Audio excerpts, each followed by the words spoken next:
Shqipëria është një vend I bekuar me pasuri natyrore. Por konsumatori fundor I paguan më shtrenjtë se vendet me nën tokë të varfër.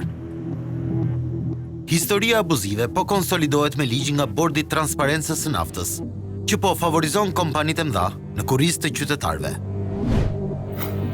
Për llogaritje e çmimeve kartel, fiktiviteti I mbledhjeve të bordit dhe fitimet abuzive të kompanive të mëdha.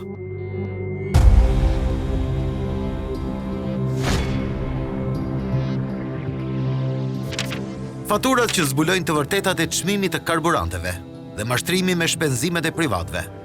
Një skem që favorizon kontrabandën e hidrokarbureve.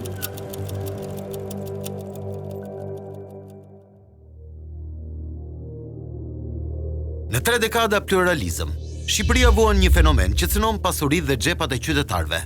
Vjedhje me ligj. E tillë është historia e tij që sot quhet Bordi I Transparencës. I ngritur dhe justifikuar me monitorimin e tregut abuziv të karburanteve, por I shndruar në një ligjërues dhe mbrojtës të një tregu kartel.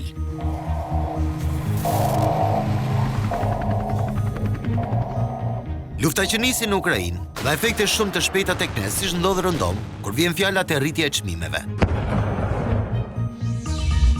Duke nisur nga 2 marsi deri në 7 mars 2022, çmimi I naftës me pakic ka përcjellur më njëherë nga 190 lekë për litër në 250 lekë për litër. Ne ishim I vetmi vend në Europë, kryeministri të cilët nuk donte të njihte krizën dhe qytetarëve të tij I tregonte faktin e tregut. Pra ai nuk do ndrynte dhe nuk e njihte këtë fenomen.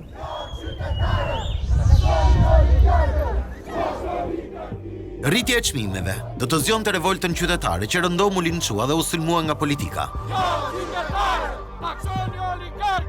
Në 9 mars të vitit 2022, me mijëra qytetarë u derdhën para kryeministrisë, ku kërkonin ndërhyrjen e shtetit për të frenuar rritjen e çmimeve. Me njëherë mas organizimit të atyre protestave, ne kemi kthimin e kryeministrit në problematikën e qytetarëve dhe në njohjen e këtij fenomeni, duke marrë disa masa, të cilat ishin një paketë sociale dhe kryesisht ngritja e 2 bordeve, Bordi I Transparencës për hidrokarburet dhe Bordi I çmimeve të ushqimit. Për së vërtetës, pavarësisht se kjo ishte një përgjigje ndaj protestës, Bordi I Transparencës dhe kjo strukturë nuk ka qenë asnjëherë kërkesa e protestës së qytetarëve të atyre ditëve. Këto revolta dhe rritja e menjëhershme e çmimit u pan si motiv për një lëvizje nga qeveria që fillimisht u mirëprit, por më pas u konstatua të ishte një strukturë partnere biznesit në dëm të xhepave të shqiptarëve. Këtu merr jetë Bordi I Transparencës, që në fakt vetëm transparent nuk ka qenë kurrë.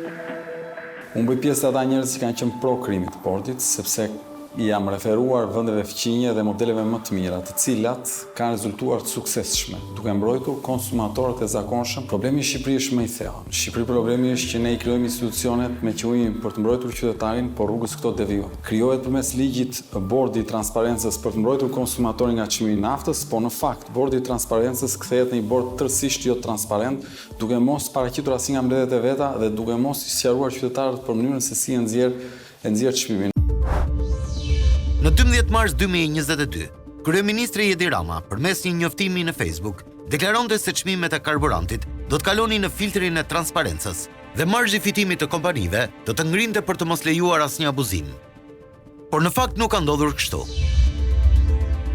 Brenda një kohe të shkurtër, u hartuan 2 akte normative të ndryshme për Bordin e Transparencës. Ky është akti I parë normativ që mban datën 12 mars 2022, ku përcaktohen anëtarët e bordit, kompetenca dhe përgjegjësitë e bordit, metodologjia për llogaritje së çmimit e të tjerë. Kemi një bord që quhet Bordi I Transparencës, por mungon transparenca. Pikë së pari, elementi më kryesor është fakti që nuk dihen anëtarët e Bordit të Transparencës.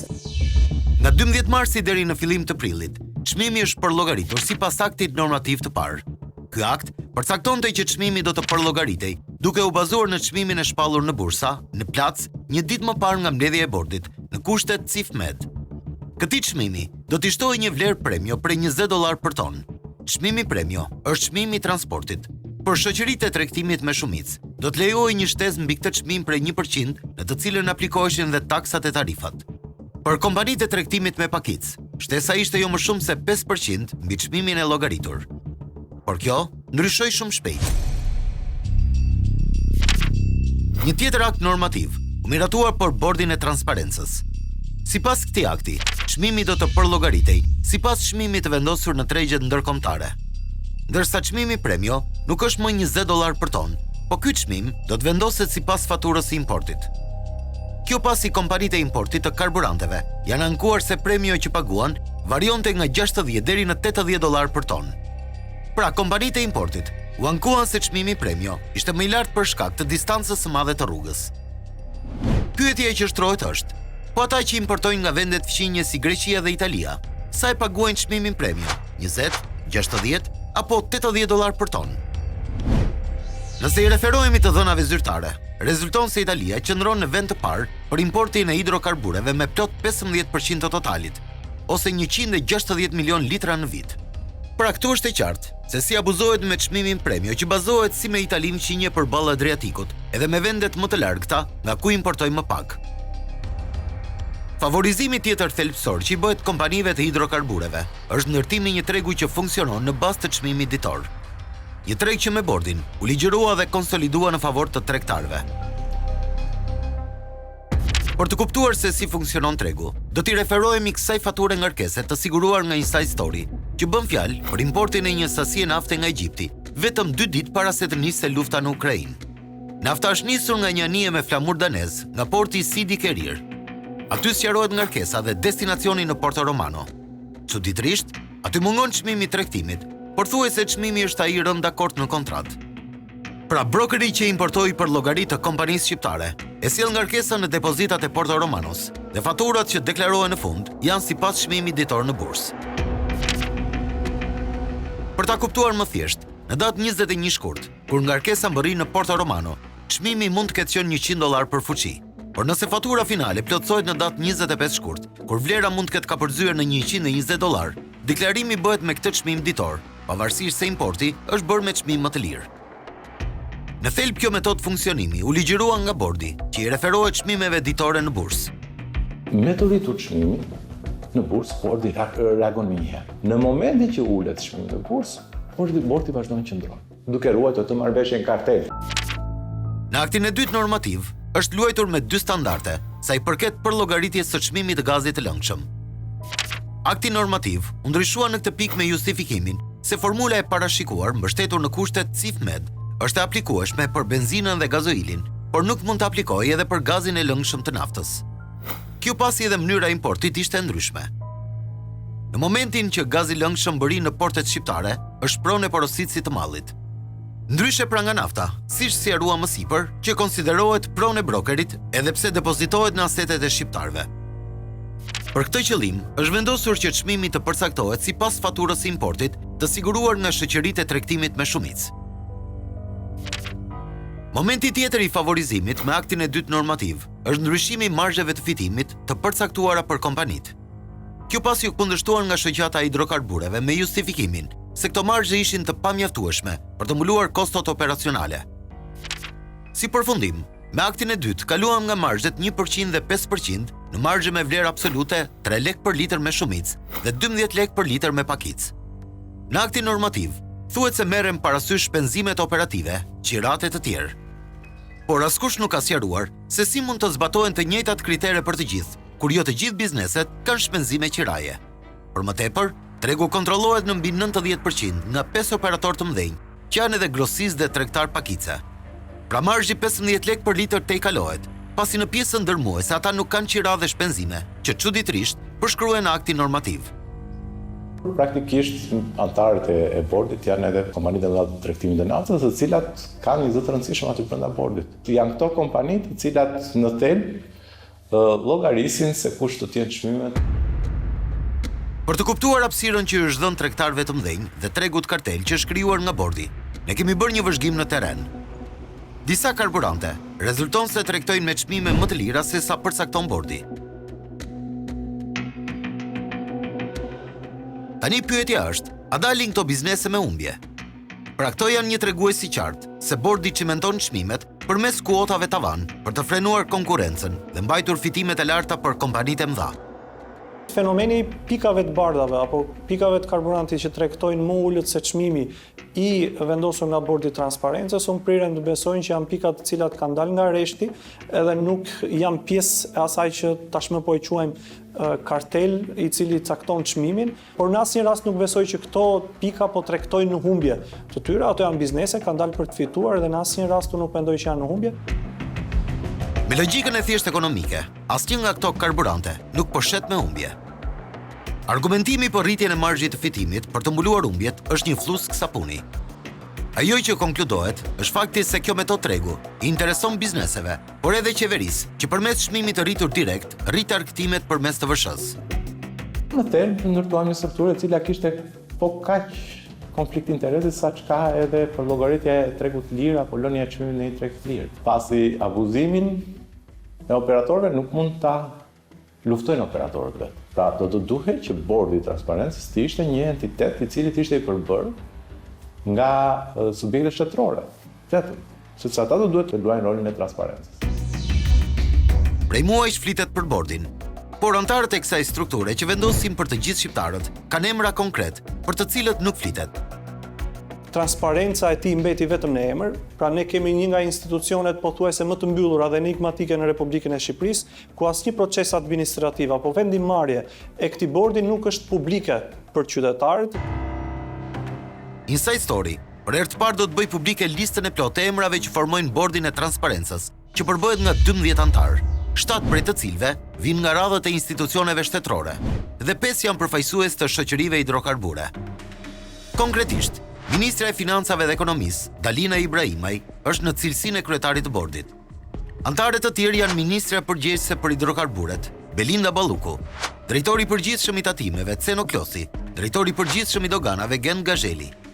Gjithashtu në nivel të lartë drejtuesish nga këto dy ministri janë Niko Lera nga Financa dhe Enea Karkaçi dhe Ilia Gjermeni nga Ministria e Infrastrukturës dhe Energjisë.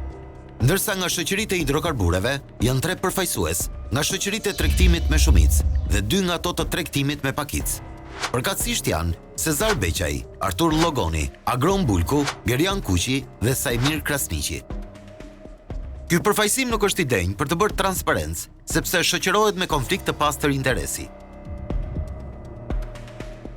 Gjithë periudha pas nisjes së luftës në Ukrainë ka treguar se jemi para vendosjes së çmimeve kartel, pa i lënë mundësi tregut që të vetë rregullohet. Në vendin tonë me ligj luftohen kartelet, por në situata të tilla, shteti jep shembullin se si i favorizon ato. Ata që e vuajnë janë konsumatorët shqiptar. Rreshje kartel e asgjëson këtë mënyrë se si tregu vetë rregullon veten. Me ngritjen e bordit, ne zyrtarizuam kartelet. Bordi thotë që nafta do të jetë në këtë çmim. Nuk e lë tregun që të operojë në naturalitetin e vet, me qëllim që të arrijë një ekuilibër çmimi i cili të jetë në proporcion të drejtë me fuqinë blerëse. Unë mendoj që sot bordi i transparencës është një strukturë zhvatje që garanton çmimin e naftës të qëndrojë në nivelet që parashikon të mbush arkën shteti jon shqiptar. Kështu që ne jemi në një konflikt të pastër interesi. Bordi i transparencës deri më sot ka dhënë prova se në fakt ka funksionuar si bord mos transparence.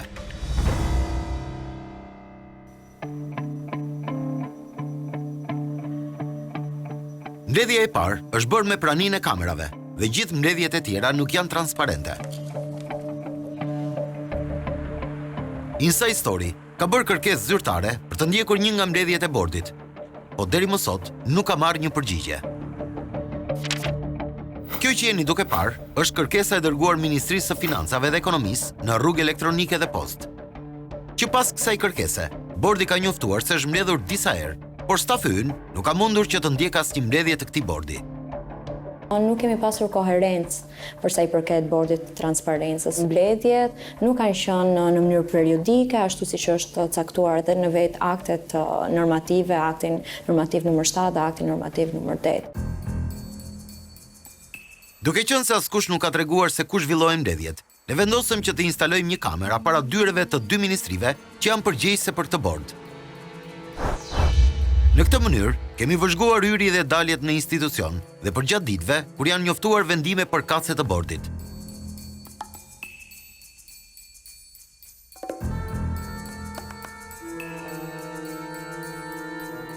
Por edhe pse kanë kaluar orë të tëra, në asnjë moment nuk u pa që të hynin në këto institucione të gjithë anëtarët e bordit së bashku.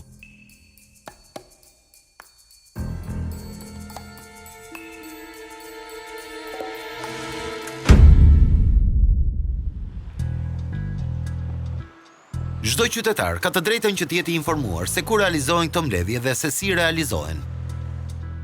Por ky informacion është sekret, si për ne që jemi përfaqësues të medias, ashtu edhe për publikun e gjerë.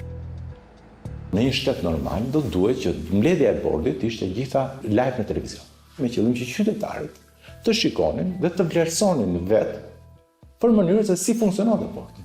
Do duhet që për llogaritë që i bëhet çmimit, të ishte e qartë se si vidite nga rrite ky çmim. Sipas burimeve konfidenciale për Inside Story, bordi i transparencës nuk mblidhet fizikisht, por formalisht i bën mbledhjet online. Kompanitë e hidrokarbureve që janë anëtare bordi nisin pranë institucioneve shtetërore, fatura me të cilat vërtetojnë sasinë dhe çmimin e karburantit që kanë blerë. Më pas për llogaritë çmimi dhe bëhet publik nëpërmjet një njoftimi zyrtar. Por pjesëmarrja aktive e anëtarëve vihet në dyshim për sa kohë nuk ka transparencë. Në datë 18 nëntor 2022, Ministri Adelina Ibrahimaj njoftoi se ishte në Greqi për vizitë zyrtare. Pa të ditë, bordi zhvilloi një mbledhje, ku njoftoi vendimin për çmimet e reja. Të dyja njoftimet e bëra nga zyra e shtypit për aktivitetet e datës 18 nëntor 2022 ishin me një orë distancë nga njëra tjetra. Pra këtu jemi para dyshimeve se ministria nuk ka marrë pjesë. Për të kuptuar më qartë shqetësinë me të cilën punon ky bord, mund të bëjmë një krahasim me mënyrën si funksiononte bordi i shëndetësisë i ngritur në kohën e pandemisë. Në atë periudhë, edhe pse lëvizjet ishin të kufizuara, të gjitha mbledhjet zhvilloheshin në prezencën e medias. Bordi i shëndetësisë mblidhej herë online e herë fizikisht, por gjithmonë ajo mbledhje i shpërndai publikut në mënyrë të rregullt dhe periodike. Ndërsa për bordin e transparencës, për çmimin e hidrokarbureve, është vetëm një foto që qarkullon dhe përsëritet sa herë që merren vendime. Mungesë transparence ka edhe sa i përket mënyrës së llogaritjes së çmimit. Madje sa herë që ka rritje të çmimit të karburanteve në bursë, bordi mblidhet menjëherë për ta reflektuar. Ndërsa sa herë që çmimi i karburanteve bie, bordit i duhen disa ditë që ta reflektojë. Por edhe kur bëhet ky reflektim është qesharak. Pasi ende edhe sot, shqiptarët vijojnë të paguajnë më shtrenjtë se kushdo në rajon, madje edhe në disa vendet e Europës, çmimin e hidrokarbureve. Kompanitë që janë anëtare të bordit nisin faturat e tyre për naftën që kanë importuar. Më pas kalkulohet çmimi që del për qytetarët, një çmim dukshëm abuziv, të cilin do ta zbërthejmë hapa sapi.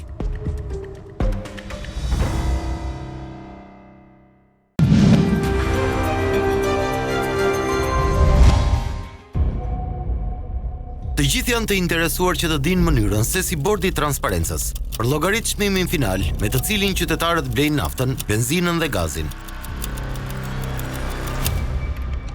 Inside Story tani do të sjellë një format ekskluziv të kësaj përllogaritje, dokumente të cilat deri sot janë mbajtur të fshehta nga bordi. Ky dokument që shihni tregon përllogaritjen e çmimit të naftës që është bërë nga bordi në 31 maj 2022 dhe është publikuar një ditë më pas. Aty renditen të dhënat, mbi të cilat është përllogaritur çmimi i naftës që ka hyrë në fuqi në datën 1 qershor 2022. Çmimi i bursës FOBMED është $1.244 për ton. Çmimi premium është llogaritur në $66 për ton. Kursi ditor i Bankës së Shqipërisë është 112.92 lek, ndërsa kursi zyrtar i këmbimit sipas doganës është 115.18 lek. Pra në këmbimin e lekëve kemi dy kurse, ku ai i doganës është më i lartë. Në rastin konkret, përllogaritjet tregojnë se bordi ka marrë për bazë kursin e bankës. Këto të dhëna përkthehen në çmimin e blerjes për ton, që shkon në 147.925 lek, ndërsa çmimi i blerjes për litër është 125 lek. Këtu shtohen vlerat statistikore në dogan 2 lek për litër, akciza 38.22 lek, taksa e qarkullimit 27 lek, taksa e karbonit 3 lek, TVSH 39 lek. Totali taksave për litër është 107 lek. Markimi dhe skanimi është 1 lek. Nga kjo, kemi një kosto totale blerje dhe zhdoganim në vlerën e 233 lekve. Kësaj vlere, kompanitë e tregtimit me shumicë i shtojnë edhe marzhin e fitimit 3 lek për litër. Këtu na del çmimi i shitjes me shumicë, që është 236 lek për litër. Por kompanitë e tregtimit me pakicë i shtojnë edhe marzhin e tyre të fitimit, që është 12 lek për litër. Kështu konsumatori fundor do ta blejë me 248 lek litrin e naftës. Kjo përllogaritje është bërë në 31 maj 2022 nga Bordi i Transparencës. Ndërkohë që ky është njoftimi zyrtar që është shpërndar për median një ditë më pas sa i përket arritjes së çmimit të karburanteve. Bordi i Transparencës ishte formalizim i kapitullimit të institucioneve shtetërore. Me këtë fenomen kemi përmbysjen e strukturës dhe piramidës institucionale. Ne kemi parë përfaqësues të parlamentit shqiptar, të cilët kanë titull përfaqësimi të marrin rolin e ekzekutivit. Pra me regji, me kamera, ata u ndodhen në çdo biznes shqiptar duke kontrolluar çmimet. Gjë të cilën e kanë një seri institucionesh në vendin tonë, të cilët mund kuptojmë që janë kthyer në çerdhe dhe rrogash, duke mos bërë punën e tyre. Pavarësisht të dhënave që liston bordi në dokument, fatura e ngarkesës që ne zbuluam pak më lart, vërteton se çmimi me të cilin kompanitë e blejnë realisht është i ndryshëm. Këtu fshihet abuzimi që ngarkon shqiptarët. Për të kuptuar se si abuzohet, le të shohim konkretisht një vendim të bordit në muajin gusht, kur çmimi po binte në bursë dhe ta ballafaqojmë me skemën zyrtare që ne zbuluam. Treguesi referenci naftës së përpunuar Plac, të cilin e importojnë kompanitë në Shqipëri, zbriti në $900 për tonë në javën e 2 të gushtit. Ndonse çmimi kishte rreth një javë që po binte në bursa, në tregun vendas, ndryshimi i fundit i bordit ishte në datën 11 gusht. Çuditërisht, ky vendim ishte me trajektore rritëse. Nafta u rrit me 5 lek, duke u tregtuar me 221 lek për litër nga 216 lek që ishte. Tani le të përllogarisim me detaje sipas skemës së vet bordit për të zbuluar se si shqiptarët janë vjedhur. Në 11 gusht 2022, kursi i këmbimit të dollarit ishte 114.11 lek. Pra një ton naftë e bler $900 konvertohet në 102.699 lek. Nëse i shtojmë vlerën premie $66, konvertuar në lek, totali një toni nafte shkon në 110.223 lek.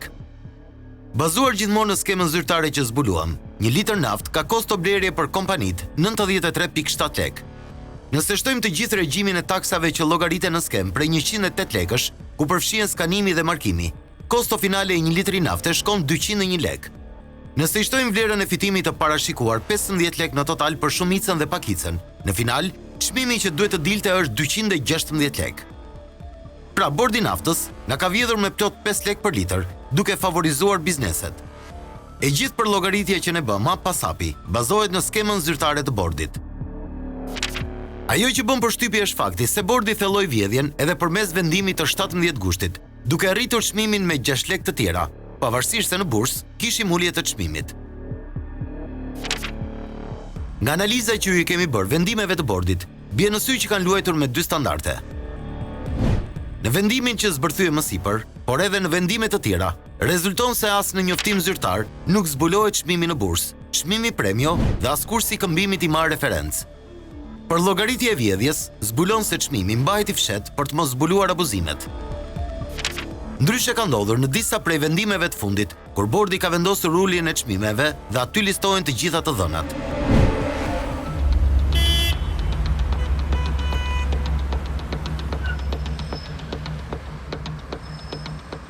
Një problematik tjetër që ka shoqëruar vendimet e bordit është mos koherenca e tyre. Ata nuk mlidhen asnjëherë në momentin e parë që reflektohen ndryshimet në bursë. Mbledhjet janë të mbajtura në mënyrë jo periodike apo në bazë të një kalendari të caktuar dhe në periudha të largëta kohore. Në tetor të vitit 2022, bordi nuk është mbledhur për plot 19 ditë. Një periudhë kohore mjaft e gjatë që shkel hapur aktin normativ. Për këtë, nuk përmbajnë përgjegjësi ministret antare Belinda Balluku, Delina Ibrahimaj dhe as krerët e institucioneve që janë pjesë e bordit. Në tetor, bordi i transparencës për sa i përket naftës e hidrokarbureve nuk është mbledhur për një periudhë 90 ditore, gjë që është alarmante, mund ta themi, në momentin që bursa ndryshojnë çdo ditë. Ne i kërkuam zyrtarisht Ministrisë së Financave disa prej praktikave konkrete për vendimarrjet, por nuk na janë vënë në dispozicion. Pra është e qartë se ato mbahen të fsheta për të mbuluar favorizimin e kompanive. Në zbatim të kompetencave që janë dhënë, bordi, kur ka lëvizje në bursën e çmimeve dhe kursin e këmbimit të lekut me dollarin amerikan, me të cilin tregtohen hidrokarburet, cakton çdo javë ose kur e vlerëson të nevojshëm në diskrecion të tij çmimin maksimal të lejuar të shitjes. Në përgjigje të interesit ton, rreth disa pikave të karburanteve që tregtojnë më lirë, Ministria thotë se çdo subjekt është i lirë të tregtojë me çmime më të ulta se ato të përcaktuara nga ana e bordit. Rrugët janë bërë vështira për ta sjellë naftën këtu dhe natyrisht kanë koston e tyre. Por ama, vazhdoj të insistoj fort që nëse sot të gjithë humburën që në treg ka stacione pompimi që po shesin me çmim më të lirë se sa çmimi që ka vendosur bordi, që është tavani i sipërm, pa diskutim, që një detyrë është themelore të mbrojmë këtë konkurrencë. Pikat e bardha dhe rrjetet e vogla do të jenë shumë shpejt në agresion, sepse shitja me ato çmime prej tyre vën diskutim tabelat e çmimeve të kompanive të mëdha.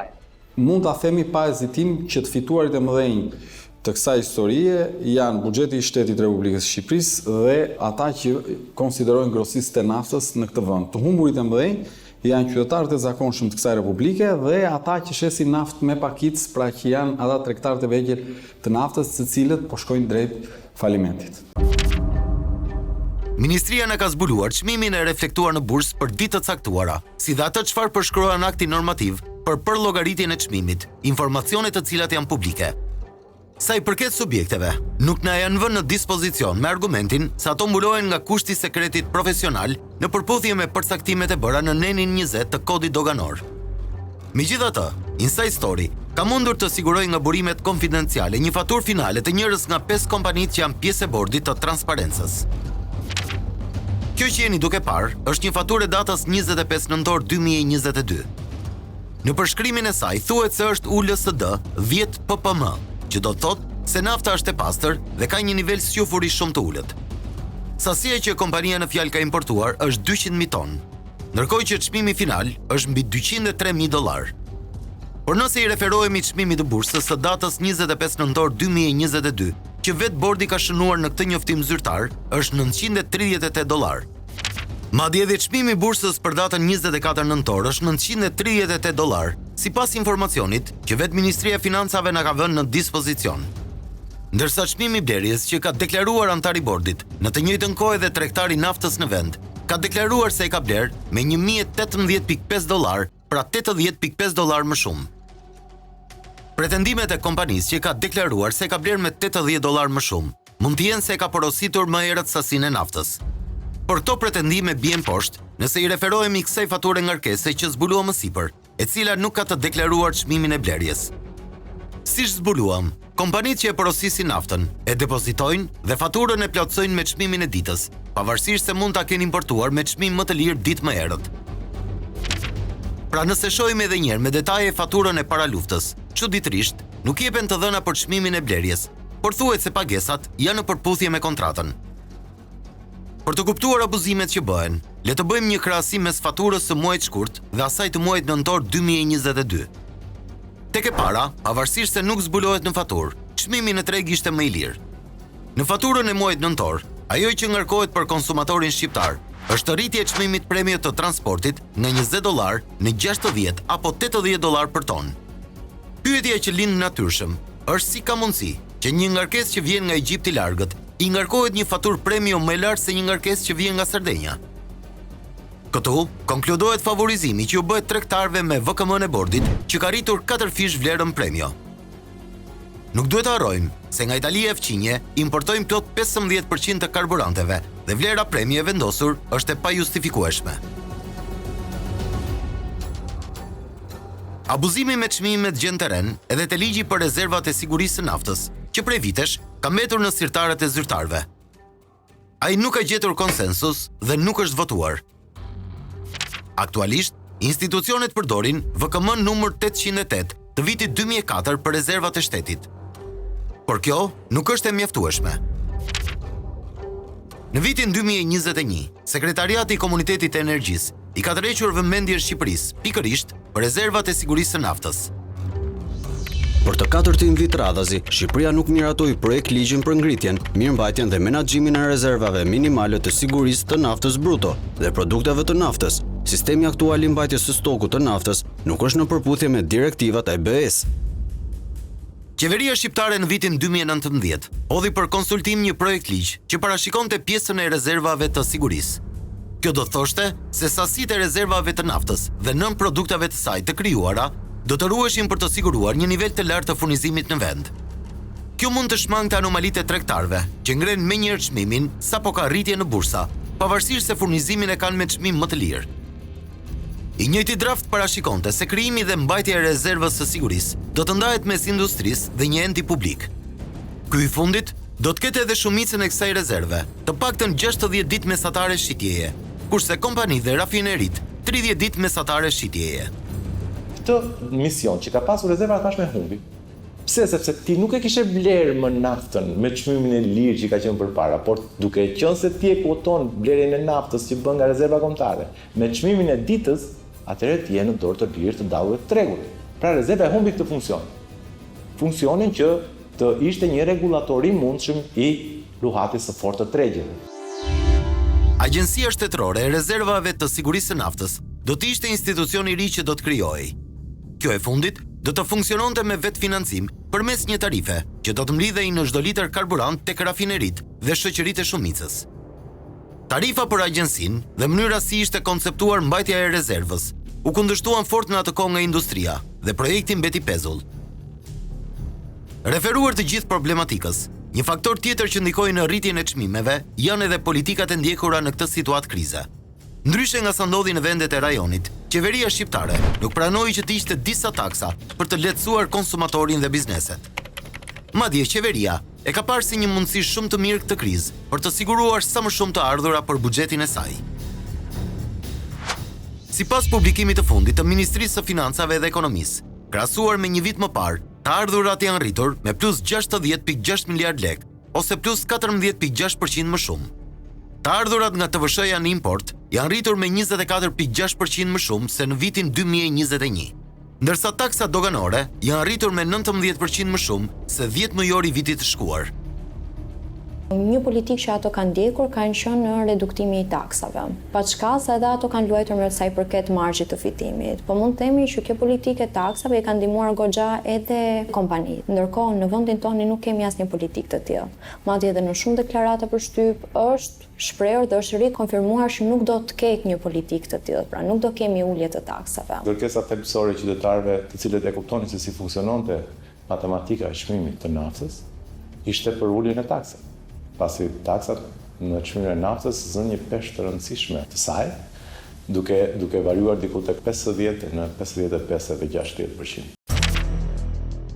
Të ardhurat e mbledhura nga TVSH-ja e karburanteve në periudhën 10 mujore, janar-tetor 2022, janë rritur ndjeshëm. Sipas të dhënave zyrtare, kjo shifër ka shkuar në mbi 19 miliard lek për kategorinë karburante importi. Në 2021, për të njëjtën periudhë, vlera e arkëtuar ishte mbi 14 miliard lek. Pra kemi një shtesë të ardhurave në buxhetin e shtetit me mbi 5 miliard lek më shumë. Edhe nga gazi i lëngshëm për këtë periudhë, ka një shtesë prej 2 miliard lekësh më shumë të arkëtuara krahasuar me të njëjtën periudhë të një viti më parë. Le të shohim se si vendet e rajonit e kanë menaxhuar situatën e vështirë që solli lufta në Ukrainë. Për të përballuar këtë krizë, Kosova uli marzhin e fitimit në 6% për shitjen me pakicë të naftës dhe 4% për shitjen me shumicë. Malizi, ndryshe nga vendet e tjera të rajonit, ndoqi politikën e uljes së akcizës së karburantit. Ndërsa Maqedonia e Veriut ka përdorur politikën e reduktimit të tarifave doganore dhe duke ulur normën preferenciale të TVSH-s për produktet ushqimore bazë nga 5% në 0%. Në fakt, a priori, përfaqësuesit e qeverisë në bord do duhet të ishin mbrojtësit më të flaktë të interesit publik, sepse janë përfaqësuesit e shtetit shqiptar dhe të qytetarëve të cilët i kanë votuar. Por ajo që ndodh faktikisht është që në Shqipëri, për shkak se shteti nuk ka aftësi shumë të madhe të mbledhë detyrimet tatimore në nivelet ndryshme të funksionimit të ekonomisë, i ka përqendruar në një pjesë të madhe lekët që i duhet për të argëtuar në buxhetin e shtetit direkt te nafta. Pra shteti në këtë rast ka interes që çmimi i karburanteve në pompa të jetë sa më i lartë për shkak se arktimet që merr për çdo litër karburant janë edhe më të mëdha.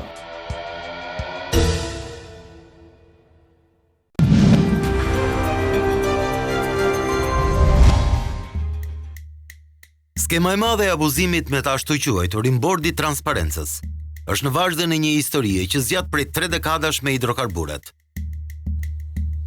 Edhe pse Shqipëria rezulton një vend i pasur nën tokë dhe mund të plotësojë nevojën e brendshme, për herë jemi varur nga importet. Pas ndaljes së prodhimit në kombinatin e përpunimit të thellë të naftës në Ballsh në vitin 2018, bie në sy rritja me shpejtësi e importeve të hidrokarbureve. Pra varësia tashmë është 100% nga importi. Ajo që bie në sy është fakti se përgjatë 9 muajve të vitit 2022, ka një rënje të importeve të naftës, që lidhet me rënjen e konsumit si pasojë e rritjes galopante të çmimit. Gjatë 2022-shit janë importuar mbi 436.000 tonë, ndërkohë që në vitin 2021 për këtë 9 mujor u importuan mbi 488.000 tonë naftë. Pavarësisht kësaj, rritja e çmimit ka sjellë shtimin me 5 miliard lek të ardhurave për buxhetin e shtetit nga TVSH. Shqipëria sot eksporton naftë bruto. Nëse bëjmë një krahasim mes flukseve dalse dhe atyre hyrëse, rezulton një deficit prej 50 miliard lek më shumë importe në vitin 2021. Rreth 40% të totalit të importeve të hidrokarbureve, Shqipëria e siguron nga Italia, Arabia Saudite dhe Rusia. Renditja vijon me Kolumbin, që zë rreth 9% të totalit. Më pas, me diferenca të vogla nga njëra tjetra, janë Algjeria, Greqia dhe Shtetet e Bashkuara të Amerikës, me nga 8% të totalit të importeve secila. Ajo që bën përshtypje është fakti se Shqipëria importon më pak karburante se Kosova dhe Maqedonia e Veriut, edhe pse ka më shumë mjete në qarkullim. Sipas të dhënave zyrtare të Instat, në Shqipëri për vitin 2021 kanë qarkulluar më shumë se 740.000 mjete. Nëse krahasojmë me Kosovën dhe Maqedoninë e Veriut, vendi ynë ka rezultuar se ka importuar mijëra tonë më pak karburante. Kosova ka vetëm 397.000 mjete, gati sa gjysma e tyre në vendin tonë, por ka importuar 792.000 tonë karburante. Një lloj rezulton edhe me Maqedoninë e Veriut, që në vitin 2021 importoi 839.000 tonë karburant, në një kohë që në vend numri mjeteve llogaritet në 559.000. Është fakt që referuar statistikave, Republika e Shqipërisë ka një numër shumë më të madh mjetesh se Republika e Kosovës, ka një konsum nafte praktikisht për mjet më të vogël se sa Republika e Kosovës. Gjithashtu në këtë matricë duhet fut dhe fakti që ne si një vend me turizëm më të zhvilluar, kemi një fluks shumë të madh gjatë sezonit turistik të mjeteve të cilat qarkullojnë në Republikën e Shqipërisë. Se përpasoj do duhet që sasia e karburantit konsumuar këtu të ishte shumë e madhe. Fakti është ky, se si hyn nafta që ne konsumojmë, se për të konsumuar e konsumojmë, kjo ngelet për ta vërtetuar organet shtetërore që me sa duket nuk e bëjmë punën si duhet. Dyshimet për kontraband përforcohen nisur nga fakti se pas mbylljes së rafinerisë së Ballshit, në vend nuk përpunohet më naftë. Këto dyshime janë faktuar edhe me disa operacione policore. Në 23 korrik 2022, gjatë operacionit të koduar Diesel, u sekuestruan 80.000 litra naftë të kamufluara në ambiente të përshtatura të një anijeje. Një tjetër operacion i koduar Diesel 2, u ndërmor më 7 shtator 2022, teksa në një peshkaregj u sekuestruan 25.000 litra naftë që dyshohej se do t'i idhej në treg. Në 13 shtator 2022, në Durrës u bllokua anija Queen Mayeda, e cila ishte nisur nga porti Bengazit në Libi. Policia arrestoi 4 persona, të cilët mendohet se kishin sjellë në Shqipëri ngarkesën për llogari të bizneseve të mëdha. Nga verifikimet që ne kemi bërë, rezulton se mjeti lundrues ndodhet ende i bllokuar në portin tregtar të Durrësit. Sipas autoriteteve, hetimi ishte shtrirë në disa muaj, gjë e cila zbulon se aktiviteti jashtëligjshëm është i shtrirë në kohë. Porositësi i ngarkesës nuk u zbulua kurrë. Ndërkohë nafta do të idhej në treg me çmimin e vendosur nga bordi, duke shmangur taksat. Madje duke llogaritur premiun nga 60 në $80 për tonë, si dhe me një marrë shfitimi prej 15 lek për litër. Ky sigurisht është një anomali të cilën institucionet ne duhet të na i shpjegojnë, por ka vetëm dy skenare. Skenari i korrupsionit ku naft hyn në kufit e vendit e pa deklaruar dhe sigurisht që një moment i dytë është që prodhuesit vendas të naftës të mos deklarojnë apo të kemi futje të naftës jo cilësore, të cilët prodhohen në vendin ton për të përdorur si karburant për automjetet në vendin ton, i cili në cilësinë që ai mbart sot, sigurisht që është në dëm të shëndetit publik dhe në dëm të gjithë automjeteve dhe pasurisë të qytetarëve që ata administrojnë. Inside Story është vënë në dieni nga burimet të sigurta pranë hetimit tatimor për një dosje të rëndësishme ndaj disa kompanive të tregtimit të hidrokarbureve. Sipas informacioneve, materiali është referuar për disa vepra penale, ku nënvizohen kontrabanda dhe evazioni fiskal. Burimi saktëson se dosja është protokolluar në Prokurorinë e Tiranës në 2 maj të vitit 2019, por deri më sot, me materialin e referuar, nuk është bërë asgjë. Për të mos cënuar hetimin, ne nuk po bëjmë publik numrin e protokollit. Inside Story ju drejtua me kërkesa zyrtare për informacion prokurorisë dhe hetimit tatimor. Organi akuzës në kthimin e përgjigjes thot se të dhënat që ne kemi vënë në dispozicion nuk ishin të mjaftueshme për të bërë verifikim të kallëzimit.